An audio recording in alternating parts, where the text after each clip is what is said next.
Okay, so stranded. Well, plans change. They're always changing. You got to go with the flow and do what you have to do. Let's take a little walk around here. The current plan was to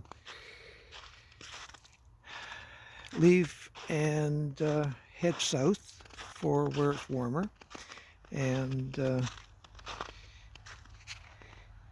try to be in Southern California around Christmas time.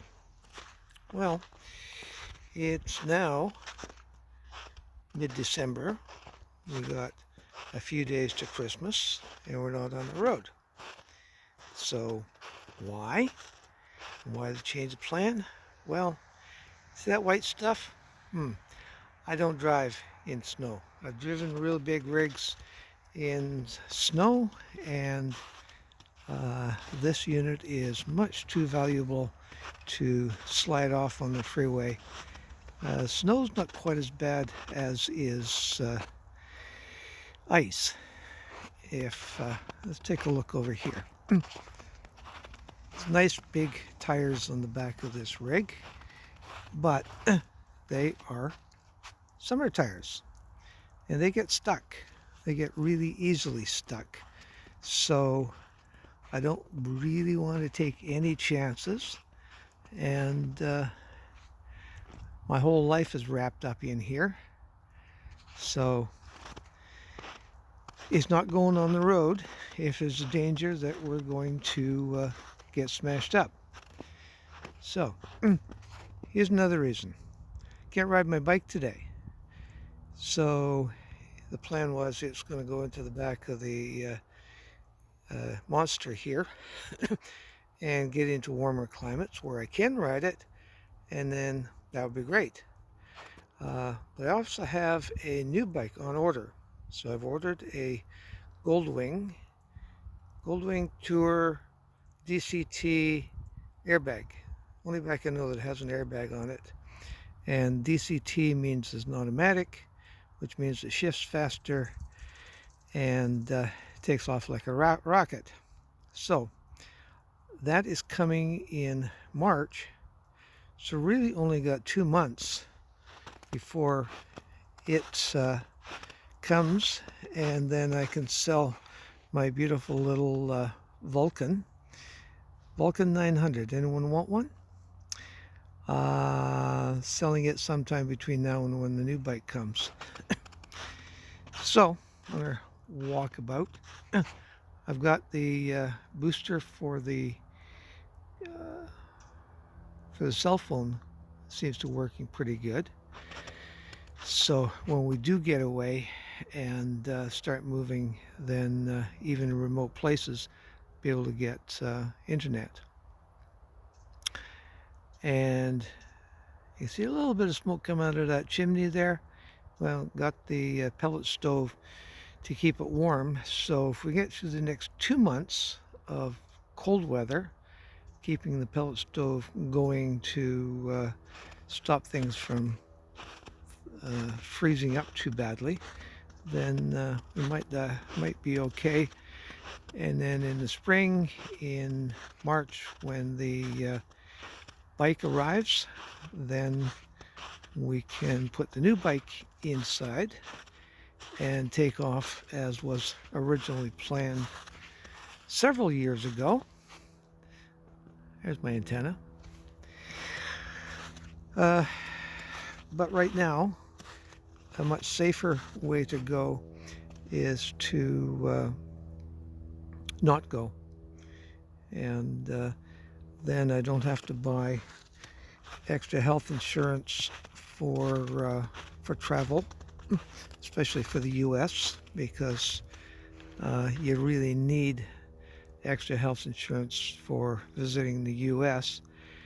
And for the two of us now, given my advanced age, it's like what, $2,000 to $3,000 a year to get extended coverage on top of the BC medical. Yeah, that's a lot of money. So, and just for 2 months, that will be gone into the U.S. So the plan now is to work on more automation uh, projects, so I can see how much liquids are in the barrel, how much water I've got, how much soup which I have to get rid of, and the top that nicely goes up and down. Hopefully by the time we take off in March, I will just be able to tell the computer up or down, and it will handle the whole thing nice and smoothly. So I think it's a good move.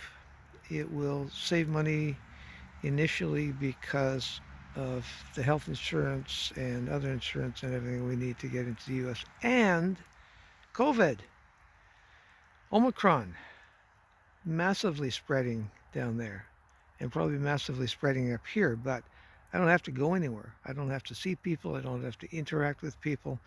So not having to worry too much about Omicron here. So hide out, see what happens over the next 2 months in that respect, and then act accordingly. So if it really gets bad, then can still hide out here in the nice comfortable vehicle here, my little truck. And if things improve, then we can safely go. And the original plan, head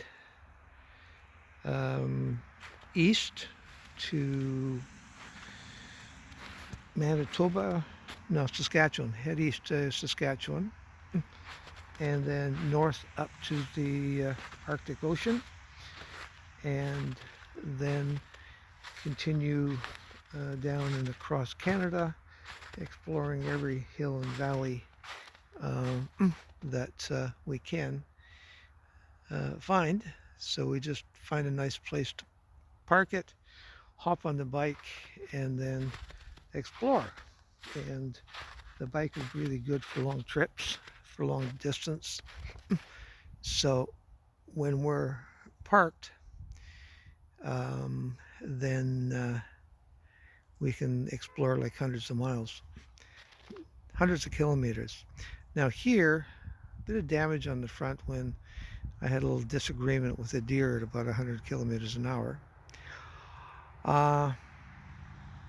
So if we're not going south, then we will head in the spring east, and I'll go and find a moose bumper and put that on.